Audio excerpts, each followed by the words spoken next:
I don't think I learned much, to be honest. At the end of the day, it was a match that I think both of us went to our absolute limit physically.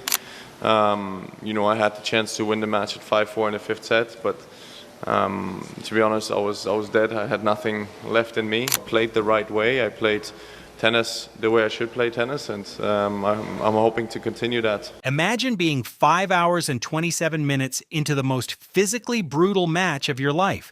You're in the Australian Open semifinal. You fought back from 2 sets down. You're serving at 5-4 in the 5th set. One game. That's all you need. And then your body just stops working. That's what happened to Alexander Zverev in January. And this week in Acapulco, the echoes of that moment are still very much following him around. Before we get to today, let's rewind a little. Because what Zverev said ahead of Acapulco about that Australian Open loss is actually pretty important. He spoke to Tennis TV and didn't really sugarcoat it. He said he thought he played the right way in Australia. He believed his game plan was correct. He felt he did everything he was supposed to do. And then he said something that really stuck with me. I lost the match against Alcaraz because I got tired in the end, to be honest. I had nothing left in the tank at 5-4. He even got specific about it. He remembered a crucial moment in that final game where he should have hit his forehand earlier, hit his backhand earlier, but to do that, he said, you have to be able to move.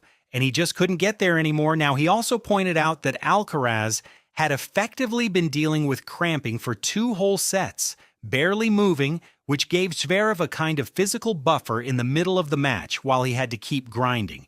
But when Alcaraz's legs came back in the 5th set, that was the difference. Look, some people heard those comments and immediately said Zverev was making excuses, and I get why. Because on paper, your opponent could barely walk for 2 sets, and you still couldn't win. That's a tough thing to explain, but I actually don't think he was making excuses. I think he was being honest about something that's haunted him for years, the feeling of being right there, right on the doorstep of a Grand Slam final and coming up just short again. And to his credit, he also called it a success. He said he still considered the Australian Open a success and that the plan for 2026 seems to be working. But here's the thing that's really hard to ignore when you look at Zverev's career as a whole. He's 28 years old. He's a 3-time Grand Slam finalist. He's one of the best players in the world on any given week. And he still hasn't won a major, not one. The Australian Open this year felt like maybe the closest he's come to genuinely believing it was going to happen. He was in form, he was playing a new style, he made it to a semifinal against the world #1 and took him to 5 brutal sets, and he had his hand on it at 5-4 in the 5th. That's the kind of loss that either galvanizes you or it sits in the back of your head for a long time. And you start to wonder, is this what it's going to be every time? So he comes to Acapulco looking to build momentum. First round, he beats Mute comfortably, looks sharp, looks focused. Then he runs into Miomir Kekmanovic in the 2nd round. Kekmanovic, ranked 84 in the world, entered the match having never beaten a top 5 player in his entire career. He was 0 for 11 against the top 5 going into this match.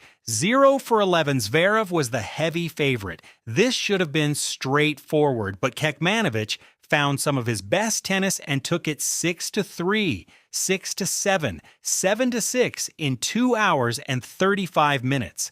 The match began in disastrous fashion for Zverev, who appeared sluggish and disconnected, trailing 1-5 within the opening 30 minutes, dropping his serve twice as Kekmanovic dictated play from the baseline. He managed to get back into it and took the 2nd set.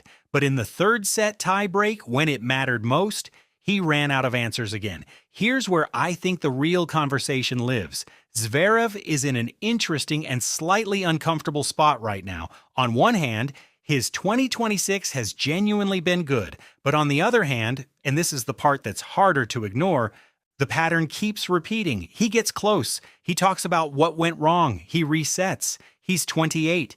The window for Grand Slam contenders doesn't stay open forever, and he knows that better than anyone.